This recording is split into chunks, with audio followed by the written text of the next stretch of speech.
विधानसभा भवनाचा आज 6वा दिवस आहे।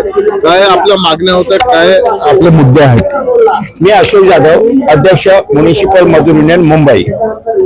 सफाई कामगारांना मालकी हक्काची घरे द्यावीत मुंबईच्या सफाई कामगारांना आणि जुनी पेन्शन लागू करावी, ह्या दोन मागण्यांना घेऊन आम्ही या ठिकाणी एक दिवसाच्या लाक्षणिक उपोषणासाठी आलो आहोत।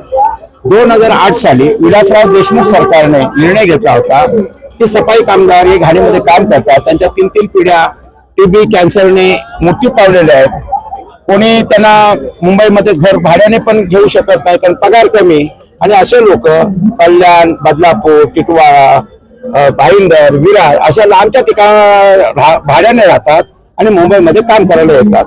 कोरोना काळामध्ये ज्या सफाई कामगारांनी काम केलं त्याच्यामध्ये जवळजवळ 668 कामगार मृत्युमुखी पावले, त्याच्यातले निम्मे कामगार सफाई कामगार होते। तर आमची मागणी अशी आहे की ज्या सफाई कामगारांनी जी देश सेवा केली, म्हणजे उदाहरणार्थ ओरिसाला पूर आला, मुंबईचा सफाई कामगार, अहमदाबादमध्ये ज्यावेळी भूकंप झाला त्यावेळी मुंबईचा कामगार, सुरतमध्ये प्लेग सदृश परिस्थिती निर्माण झाली, मुंबईचा कामगार, कोल्हापूर सांगलीला पूर आला, महाड चिपळूणला पूर आला, मुंबईचा कामगार। पण मुंबईवरती ज्यावेळी संकट येतं त्यावेळी इतर कुठल्या शहरातले किंवा देशातल्या मोठमोठ्या शहरातले लोक इथं मुंबईच्या कामाच्या मतीला पण धावून येत नाही। तो आमची मागणी अशी होती की ते विलासराव देशमुख सरकारने जो निर्णय घेतला मालकी हक्काची घरे द्यायची, त्याचं नाव आहे डॉक्टर बाबासाहेब आंबेडकर श्रम साफल्य आवास योजना। विलासराव गेल्यानंतर अशोक चव्हाण साहेबांनी त्यांनी फक्त 10 लोकांना सह्याद्री बंगल्यावरती आमच्या युनियनला म्युनिसिपल युनियनला बोलावून घरं दिली, नंतर 40 दिली, अशी 50 दिली। 17 वर्षामध्ये फक्त 50 घरं दिली, पण 17 वर्षानंतर एकही घर दिलेलं नाही।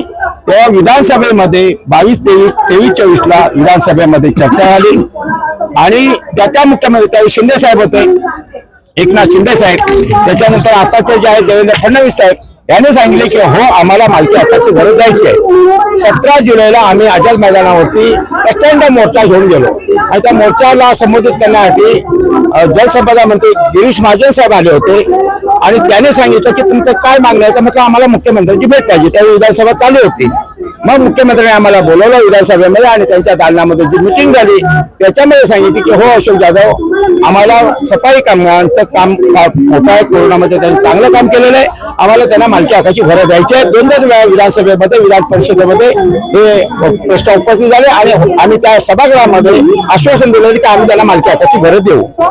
त्याच्यानंतर ऐकत नाही म्हणून आम्ही 12 नोव्हेंबरला एक दिवसाचं लाक्षणिक उपोषण जसं आज केलं तसं आम्ही आझाद मैदानावर केलं आणि त्याची दखल न घेतल्यामुळे हिवाळी अधिवेशनामध्ये आज आम्ही ह्या 12 तारखेला आज आम्ही एक दिवसाच्या लाक्षणिक उपोषणासाठी आम्ही बसलो आहोत। निवडणुका येत आहेत, महापालिकेच्या येत आहेत, त्याच्यानंतर जिल्हा परिषदेच्या येत आहेत, आमचा कामगार फार मोठ्या प्रमाणात आहे। आम्ही सरकारला सांगू इच्छितो की हाही कामगार आहे, हाही तुमचा मतदार आहे, त्याला तुम्ही नाराज करू नका, तुम्ही दिलेले आश्वासन तुम्ही पाळा, एवढंच आम्हाला या सरकारला सांगायचं आहे।